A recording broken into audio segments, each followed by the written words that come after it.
Assalamualaikum warahmatullahi wabarakatuh.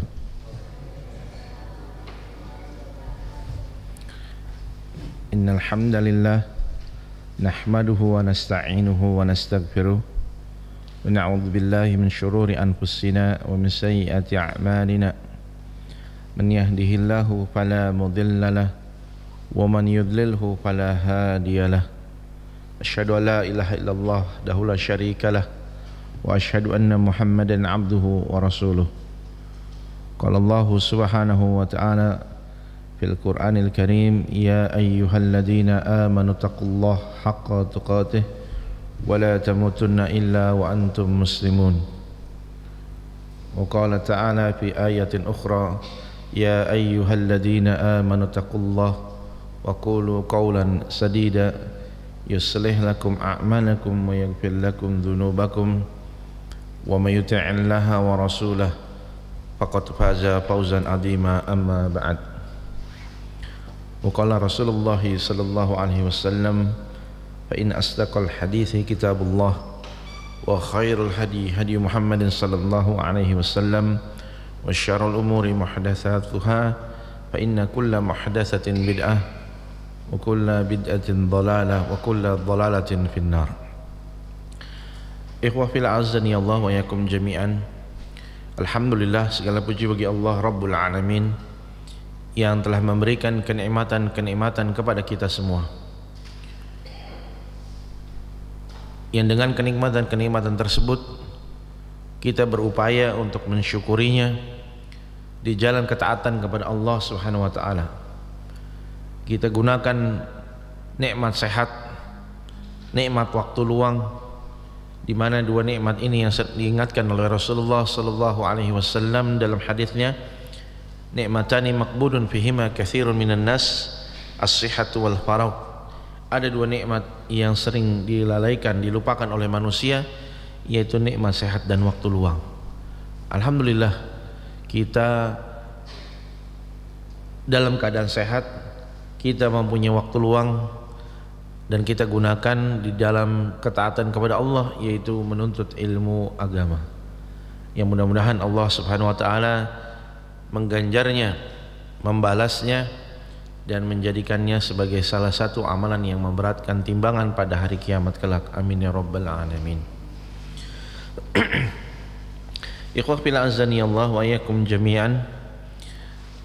Pada malam hari ini kita insyaallah akan membahas sesuai dengan yang telah direncanakan, yaitu tentang 4 kewajiban setiap muslim, di mana setiap muslim dan juga muslimah mempunyai kewajiban yang harus ia tunaikan, yaitu ada 4 perkara, di mana hal ini diungkapkan, dinyatakan oleh salah seorang ulama yaitu Syekh Muhammad bin Abdul Wahhab rahimahullah di dalam risalah beliau, dalam buku beliau yang kecil akan tetapi faidahnya yang sangat luar biasa, yang tentu kita sering mendengarnya, yaitu dari buku atau kitab Al-Usul Ats-Tsalatsah atau Tsalatsatul Usul, di mana beliau rahimahullah mengatakan, i'lam rahimakallah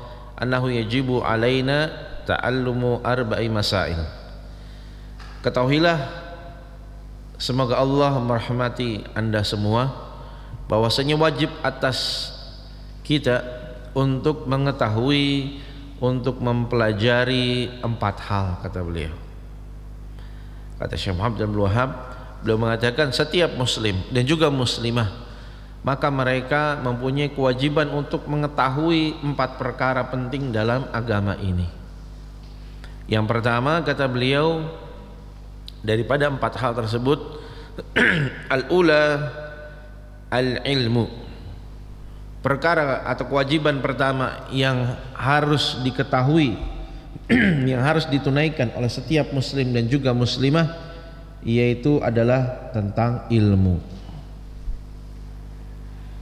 Bicara tentang ilmu, maka di sana tentu kita memahaminya sebagaimana dijelaskan oleh para ulama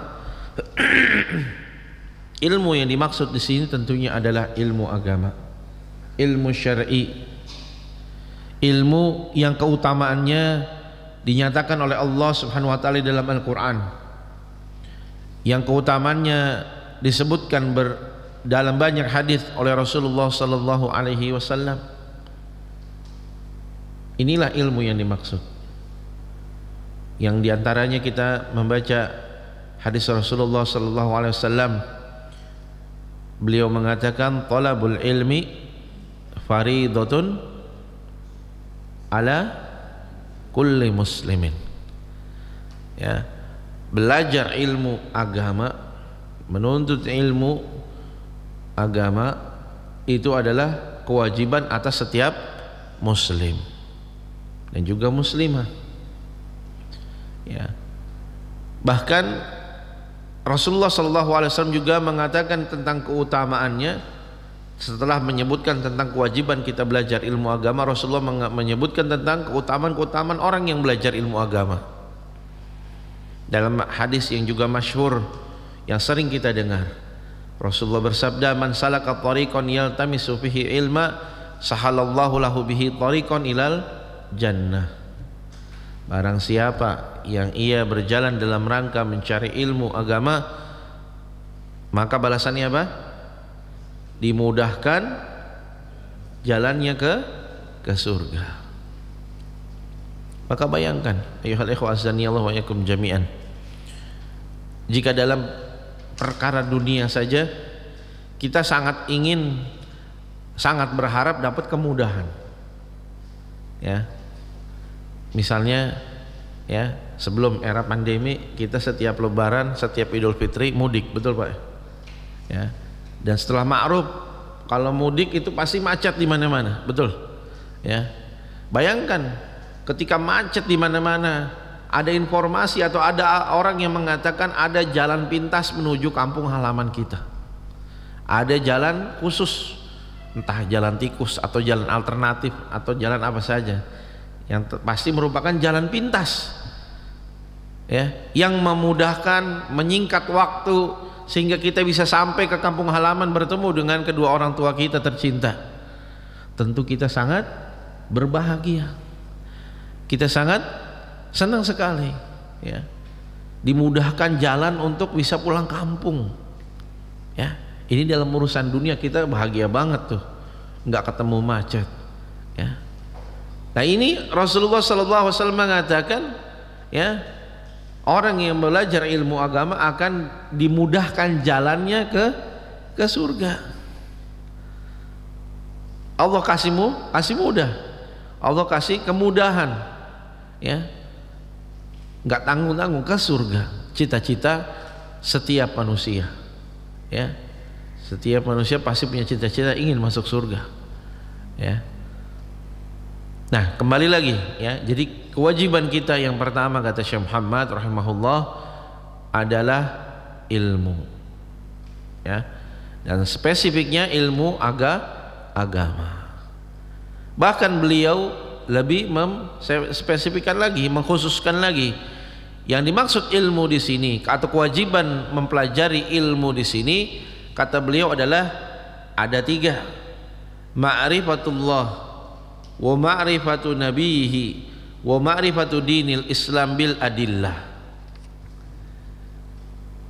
Ilmu yang wajib diketahui oleh setiap muslim adalah ilmu tentang mengenal Allah, kemudian mengenal nabinya Nabi Muhammad sallallahu alaihi wasallam, dan yang ketiga adalah mengenal agamanya sendiri, yaitu agama Islam. Bahkan dengan apa? Dengan dalil-dalilnya. Ya. Jadi ilmu yang wajib diketahui oleh setiap muslim adalah ia mengenal Rabbnya, mengenal Allah Subhanahu wa taala, mengenal nabinya, dan mengenal agamanya. Betapa tidak ini sangat penting bagi setiap kita, karena 3 pertanyaan ini akan ditanyakan pada setiap kita ketika kita masuk ke liang kubur, ketika kita akan ditanya oleh malaikat tentang 3 pertanyaan ini, tentang Allah, tentang nabinya, dan tentang agamanya. Sebagian orang barangkali menyangka bahwasanya betapa mudah pertanyaan yang akan ditanyakan di alam kubur oleh malaikat kelak. Pertanyaan yang mungkin ditanyakan kepada mereka, menganggap jika pertanyaan itu ditujukan kepada seorang anak kecil, maka setiap anak kecil mungkin mampu menjawabnya. Jika anak kecil ditanya siapa Tuhannya, siapa Robnya, dia akan jawab fitrahnya sesuai yang diajarkan oleh kedua orang tuanya. Maka ia akan menjawab Allah. Siapa nabinya? Nabi Muhammad. Apa agama kamu? Agama saya agama Islam. Tapi apakah semudah itu? Apakah akan semudah itu kita semua, setiap manusia maksudnya, mampu menjawab 3 pertanyaan yang mungkin kita semua telah mengetahui jawabannya dengan mudah? Maka jawabannya tidak. Maka jawabannya tidak semudah yang kita bayangkan. Maka setiap muslim yang mampu menjawab pertanyaan ini adalah muslim yang mampu mengaplikasikan, merealisasikan 3 jawaban ini dalam kehidupannya sehari-hari. Bagaimana mungkin seorang akan mampu menjawab ketika ditanya siapa Robnya? Bagaimana mungkin dia mampu menjawab Allah? Sedangkan pada praktek kesehariannya di dunia, ketika dia dirundung kesulitan, dirundung musibah, ia lari kepada selain Allah, ia meminta kepada selain Allah, bahkan menisbatkan nikmat-nikmat tersebut yang ia dapatkan dari Allah, ia nisbatkan kepada selain Allah, waliyadzubillah. Bukan tanpa contoh, ya, kita lihat, ya, masih banyak kaum muslimin yang mereka menyangka ada penguasa lain di alam semesta ini selain Allah. Misalnya di laut tertentu di wilayah Indonesia, mereka menyangka ada penguasanya sendiri, ya, seperti itu. Ya, ketika mereka mendapatkan nikmat dari Allah Subhanahu wa taala, ya, mereka lupa menyandarkan nikmat tersebut kepada Allah Subhanahu wa taala. Ketika ia mendapatkan nikmat, ya, ia lupa bahwa saya mengingat dan menisbatkan nikmat tersebut kepada Allah Subhanahu wa taala. Apabila misalnya ia terhindar dari sebuah musibah, maka ia mengatakan untung saya, untung. Nah, seperti itu. Ia lupa mengucapkan alhamdulillah, segala puji bagi Allah yang telah menyelamatkan saya misalnya. Ya, misalnya ada maling, ya, nggak jadi masuk ke rumah karena ada CCTV. Ia mengatakan untung ada CCTV, maling nggak jadi masuk. Ia lupa Allah Subhanahu wa taala. Ia menyandarkan kepada selain Allah.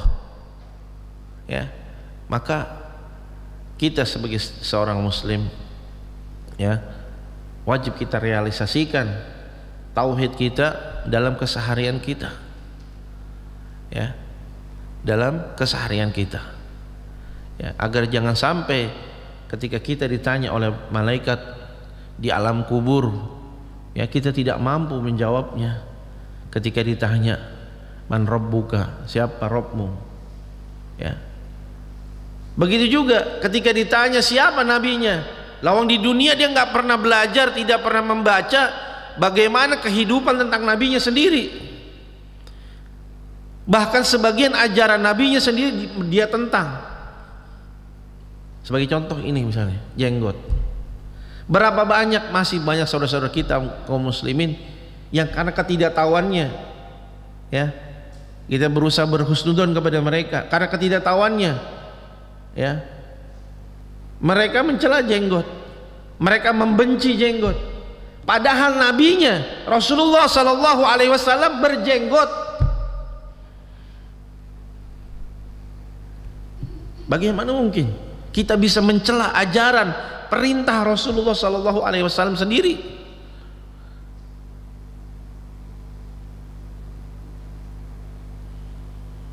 Misalnya membenci orang yang memakai celana atau sarung atau gamis di atas mata kaki. Ia cela dengan sebutan-sebutan yang enggak pantas, yang menyesakkan dada kaum muslimin. Padahal itu perintah Rasulullah sallallahu alaihi wasallam. Kita menjenggot seperti ini bukan karena gaya-gayaan, bukan karena style, bukan karena ingin ikut figur tertentu dari kalangan manusia, bukan. Tapi karena ini bukti cinta kepada Rasulullah sallallahu alaihi wasallam. Agar kita mudah-mudahan bisa bertemu dengan Rasulullah SAW di surga, kita bisa mengikuti beliau, bukan karena yang lainnya.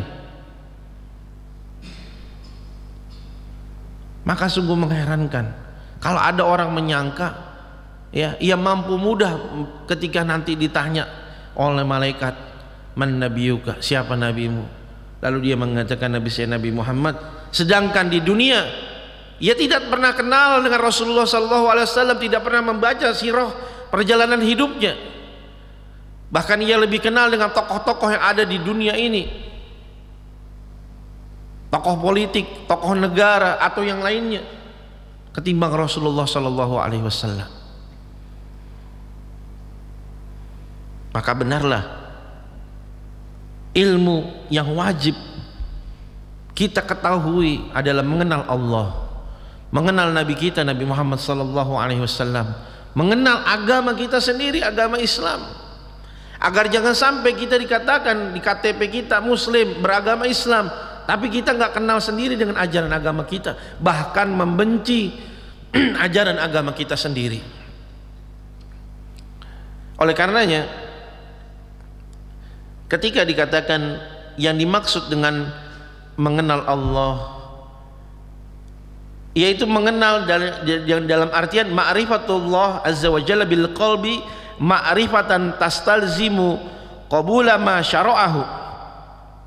Yang dimaksud dengan orang yang mengenal Allah dengan hatinya, yang dengan pengenalan tersebut mengilzamkan, mengharuskan adanya penerimaan terhadap apa-apa yang disyariatkan oleh Allah Subhanahu wa taala, wa tahkim syariatihi allati jaa biha rasuluhu Muhammad sallallahu alaihi wasallam, dan dia mematuhi apa-apa yang dibawa oleh Rasulullah sallallahu alaihi wasallam. Ini bukti orang yang kenal Allah, kenal Rasulullah sallallahu alaihi wasallam, konkretnya seperti itu, menerima dengan penuh ketundukan apa yang diperintahkan oleh Allah, apa yang diperintahkan oleh Rasulullah sallallahu alaihi wasallam.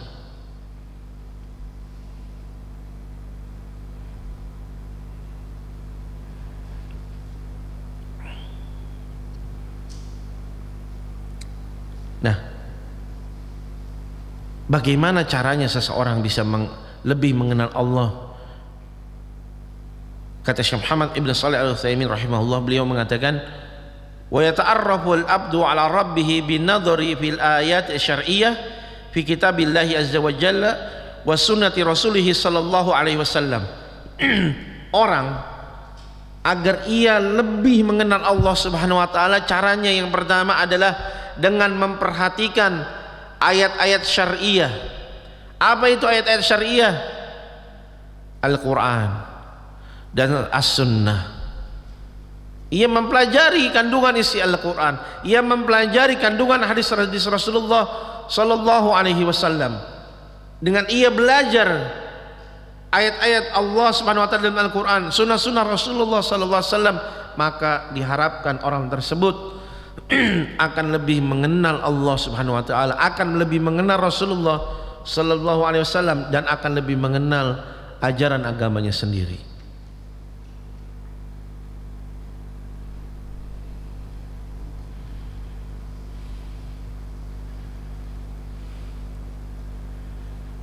Maka nggak mungkin kalau ada seorang muslim yang ia belajar Al-Quran, yang ia belajar hadis-hadis Rasulullah sallallahu alaihi wasallam, kemudian ia mempersamakan azan dengan gonggongan kalbun. Nggak mungkin ada. ada seorang muslim yang berani seperti itu. Sedangkan Allah, Rasulullah sallallahu alaihi wasallam menjadikan kalbun. Antum tahu arti kalbun? Ya, biar kita lebih ya memperhalus. Karena rasanya menyebut kata dalam bahasa Indonesianya di majelis maupun di mimbar rasanya nggak pantas. Apalagi di depan umum, disorot di televisi. Lihat Rasulullah SAW menggunakan permisalan kalbun dengan sesuatu yang buruk. Seperti dalam hadis Rasulullah SAW, hadis riwayat Muslim, Rasulullah mengatakan, laisa lana mathalu sawi alladhi ya'udu fihi hibatihi kal kalbi yarji'u fi qai'ihi. Kata Rasulullah, tidak ada permisalan orang yang paling buruk kecuali orang yang meminta kembali apa yang telah ia berikan, seperti kalbun yang menjilat kembali muntahannya. Lihat, Rasulullah mengumpamakan sesuatu yang buruk, orang yang suka meminta apa yang ia telah berikan, seperti ya kalbun yang menjilat kembali muntahannya. Maka bagaimana mungkin seorang muslim ia belajar Al-Quran, ia belajar hadis Nabi SAW, kemudian ia samakan panggilan Allah, syariat Allah untuk sholat dengan binatang seperti itu? Ada yang salah dengan orang yang mengatakan seperti ini ketika ia mempersamakan sesuatu yang mulia. Maka penting untuk kita untuk terus belajar, untuk terus belajar Al-Quran, belajar hadis-hadis Rasulullah Sallallahu Alaihi Wasallam. Yang kedua, wan nadhari fil ayat al-kauniyah. Yang kedua, memperhatikan ayat-ayat kauniyah. Apa itu ayat-ayat kauniyah?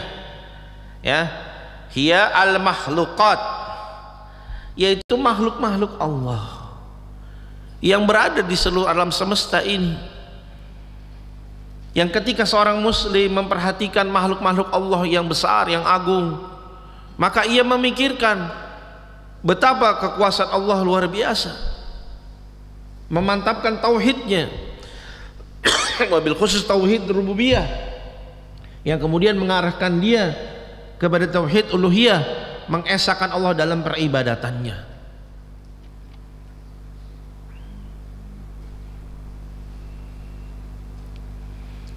Di dalam surat Az-Zariyat Allah mengatakan, wa fil ardi ayatun lil muqinin wa fi anfusikum afala tubsirun. Ya, di seluruh hamparan bumi ini terdapat tanda-tanda bagi orang yang yakin. Iya. Seorang muslim ketika dia ke puncak, jangan ia lihat macetnya atau dinginnya saja ke puncak. Ia lihat dan perhatikan kebun-kebun teh, gunung-gunung yang indah. Ia sandarkan, ia ajarkan kepada anaknya ketika diajak berwisata seperti itu. Nah, ini ciptaan Allah. Ini Allah yang ciptakan, Rabb kita semua, yang kita wajib beribadah kepadanya. Itu kita memperhatikan ayat-ayat kauniyah. Ya. Atau sekarang dengan teknologi yang canggih, ya, kita bisa ya melihat apa video satelit, ya, tentang apa planet-planet, ya. Maka anak-anak kita ya kasih lihat seperti ini dan kaitkan dengan tauhid, ya, seperti itu. Ya, bukan justru malah sebaliknya. Ya, sebagai contoh, ya, saya pernah ya ada sebuah tempat ya di Jakarta, ya nggak saya sebut namanya, ya, di mana di situ ya pasti apa namanya wahana orang melihat apa planet-planet apa itu, ya, mungkin antum tahu lah namanya itu tempatnya, ya. Jadi digelapin gitu, kita melihat apa ini matahari jadi besar gitu, ya, seperti inilah gitu, lebih nyata gitu. Bagus, luar biasa itu, ya. Hanya sayangnya narasi yang digunakan dalam memperkenalkan itu semua narasi yang justru malah menyesatkan. Itu apa? Ketika naratornya menyebutkan, ya, dahulu alam semesta ini, ya, kemudian terjadi dengan tiba-tiba, dengan secara kebetulan, ya, bukan mengajarkan anak kita jadi kenal Allah kalau seperti ini, ya. Jadi justru makin tidak mengenal, ya. Yang benar harusnya adalah ketika mengenalkan planet-planet alam semesta yang ini yang kita lihat itu, kenalkan ini semua Allah yang ciptakan. Sandarkan dengan ayat Allahu khaliqu kulli syai', Allah pencipta segala sesuatu. Sandarkan. Jadi ketika anak-anak kita ngelihat, oh masya Allah, ini ciptaan Allah luar biasa gede, ya, luar biasa. Ini Allah yang ciptain semua. Menumbuhkan rasa takut kepada Allah Subhanahu wa taala. Ya. Maka bagus, ya. Kalau antum bisa, ya, mungkin menyetelkan tayangan, ya, tentang planet-planet, tapi kaitkan dengan tauhid, ya, kepada anak-anak kita, ya, agar mereka semakin mengenal Allah Subhanahu wa taala. Karena tadi kata Syekh Utsaimin, di antara cara agar orang semakin mengenal Allah yaitu dengan memperhatikan ayat-ayat kauniyahnya, makhluk-makhluknya, ya. Dengan itu, ya, kita bisa lebih mengenal Allah Subhanahu wa taala. Ya.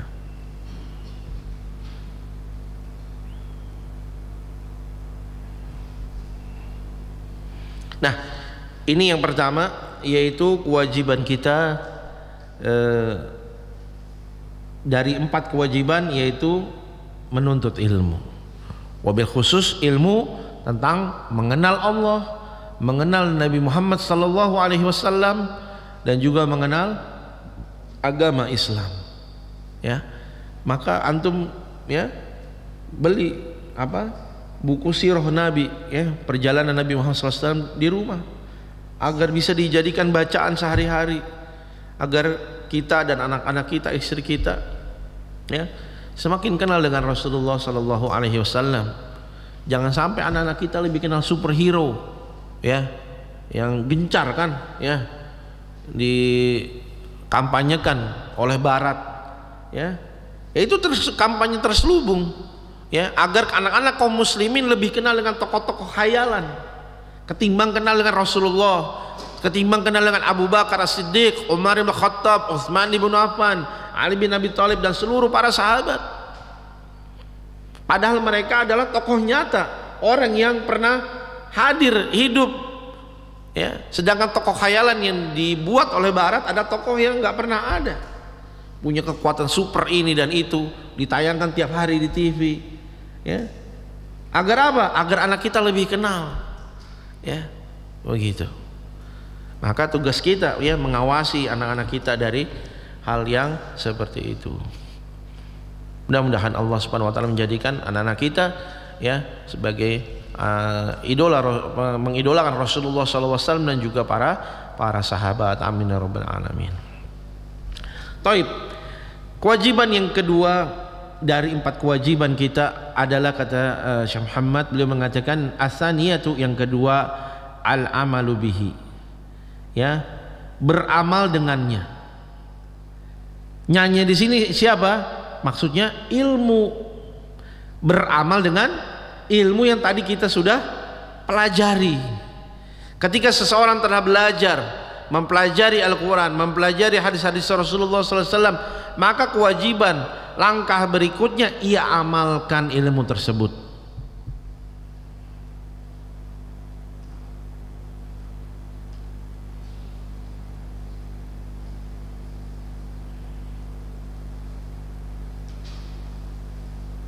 Karena al-amalu thamratul ilmi, ya. Kata Syekh Muhammad Ibnu Shalih Al-Utsaimin, beliau mengatakan wal amalu fil haqiqati huwa thamratul ilmi. Amal itu hakikatnya adalah buah daripada ilmu, ya. Faman amila bila ilmin faqad syabahan nasara wa man alima wa lam ya'mal faqad syabahul yahud. Ya, kita umat Islam berada di pertengahan di antara dua kubu. Ada kubu yang mereka gencar beramal tapi tanpa ilmu, ya, an-nasara.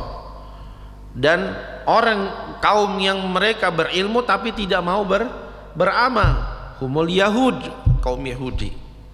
Adapun umat Islam, mereka dituntut untuk berilmu, mereka juga dituntut untuk beramal.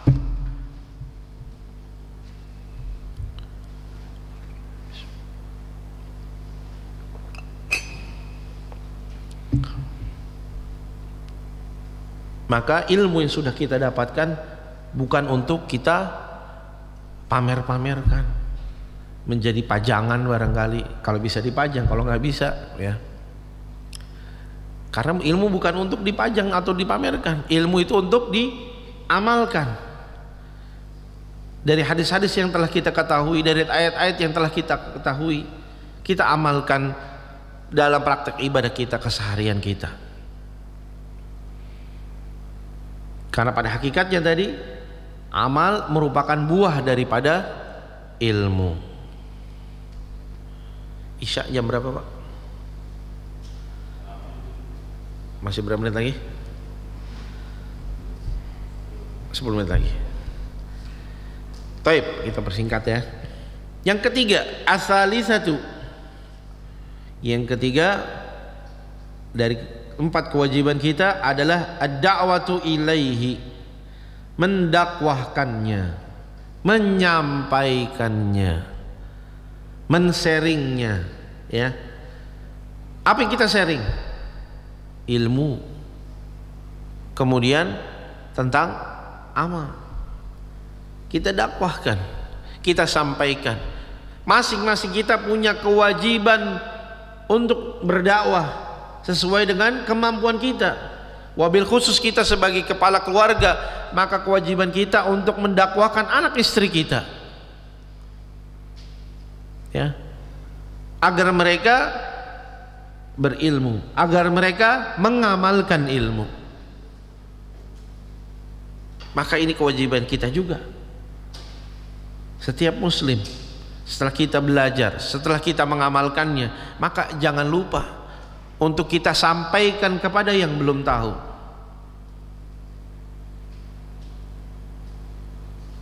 Kepada anak-anak kita, kepada istri kita, kepada keluarga kita, kepada kedua orang tua kita, kepada tetangga-tetangga kita, kepada saudara-saudara kita. Kita sampaikan, kenalkan mereka tentang hadis-hadis Rasulullah SAW, tentang sunnah-sunnah Rasulullah SAW. Ya, tentu kita dahulu ya, barangkali juga sama seperti mereka yang belum tahu. Maka ketika kita sudah tahu, sudah mengamalkan ya, betapa bahagianya kita telah mengetahui al-haq, kebenaran yang bersumber daripada Al-Quran, bersumber daripada hadis-hadis Rasulullah SAW. Maka kita juga ingin agar mereka yang belum tahu mengetahui apa yang kita tahu dan mengamalkan apa yang telah kita amalkan ya. Tapi tentunya sesuai dengan kesanggupan dan batas kita masing-masing ya. Kita tidak mengatakan orang yang telah ya tahu sedikit ilmu yang ia ketahui, kemudian ia mengamalkan, kemudian ia naik mimbar, kemudian berdakwah, kemudian berbicara tanpa ilmu, tidak tentunya ya.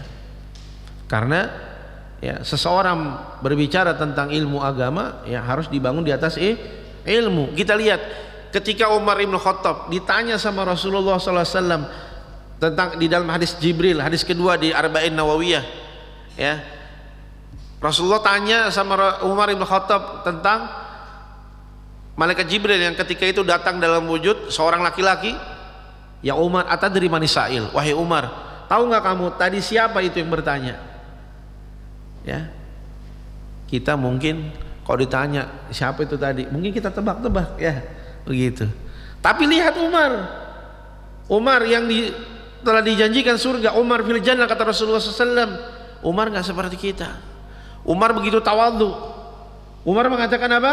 Allah wa rasuluhu a'lam. Allah dan Rasulnya lebih tahu. Umar tidak berusaha sok tahu ya. Maka ini adab yang luar biasa yang dicontohkan oleh para sahabat, dalam hal ini Umar bin Khattab, kepada kita semua. Yang keempat, kewajiban kita adalah tentunya as-sabru ala adzabihi, bersabar di atas ya kesulitan-kesulitan yang ada. Kesulitan yang ada maksudnya apa? Bersabar ketika menuntut ilmu, bersabar ketika kita beramal, bersabar ketika kita berdakwah, semua butuh sabar. Ya. Sabar dalam menuntut ilmu, Masya Allah. Ya. Ngantuk tapi kita tetap lagi menghafal Quran misalnya, ya. Para tholibah santriwati yang ada tinggal di sini, ya, mereka bersabar, ya, mereka berpisah dari kedua orang tuanya, dari enaknya mungkin kasur di rumah, ya, harus tinggal di asrama, di sakan, dalam rangka apa? Menuntut ilmu, ya. Maka mereka berusaha untuk bersabar. Begitu juga kita, ya, mungkin datang ke sini, ya, ada kesulitan di jalan, macet, ya, atau ada rasa malas, ya, atau barangkali ada info, wah ini ya waktu kajian taklim berbarengan dengan siaran langsung timnas misalnya begitu, ya, tapi kita sabar, ya. Maka sabar ada 3, ya. Sabar yang pertama, sabar di dalam melaksanakan ketaatan kepada Allah yang tadi telah kita bahas, ya. Sabar ketika seorang melaksanakan ibadah, yaitu misalnya, ya, ketika di bulan Ramadan, ia sabar dalam menahan rasa lapar dan hausnya, sabar ketika di waktu subuh, ya, ia menahan ngantuknya, harus tetap berjamaah misalnya, ya. Kemudian sabar yang kedua adalah sabar meninggalkan larangan-larangan Allah, ya. Ketika kita tahu hal ini diharamkan, hal ini dilarang oleh Allah dan Rasulnya, maka kita bersabar dengan meninggalkan itu semua. Wabil khusus orang-orang yang barangkali kecanduan dengan hal tersebut, kita sebut misalnya rokok, ya, ya, sungguh orang yang kecanduan rokok ketika telah diberitahu rokok itu haram, ya, luar biasa ia butuh sabar meninggalkan rokok yang telah ia hisap berpuluh-puluh tahun, ya, begitu, ya, ya. Begitu juga, ya, anak muda, ya, bersabar atas apa? Kecanduan dengan media sosial, kecanduan dengan handphone misalnya, sabar, ya, ketika di sekolah, ya, di ma'had nggak boleh menggunakan handphone, ya, sabar, ya, meninggalkan hal-hal yang bisa jadi jatuh dalam larangan-larangan Allah, ya. Kemudian sabar yang ketiga, ya, yaitu sabar di dalam menerima takdir dari Allah Subhanahu wa taala.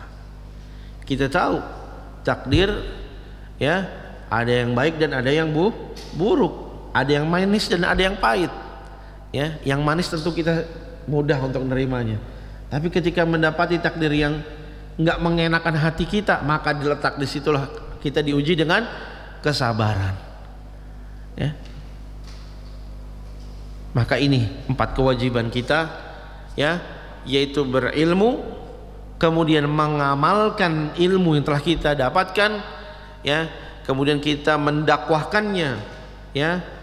Kemudian yang keempat, kita bersabar di atas kesulitan-kesulitan di dalam, ya, menjalani ilmu, amal dan dakwah. Maka mudah-mudahan kajian singkat kita pada malam hari ini, ya, merefresh kembali, ya, memberikan semangat kembali kepada kita, ya, tentang 4 kewajiban ini yang barangkali mungkin kita telah pernah mendengar, ya, tentang hal ini, tentang poin ini, ya, pada kajian-kajian yang sebelumnya, ya. Telah masuk waktu Isya, ya, barangkali tidak perlu ada tanya jawab, ya, kita sudah masuk waktu Isya, ya. Kita akhiri dengan doa kafaratul majelis. Subhanakallahumma wa bihamdika asyhadu an la ilaha illa anta astaghfiruka wa atubu ilaik. Assalamualaikum warahmatullahi wabarakatuh.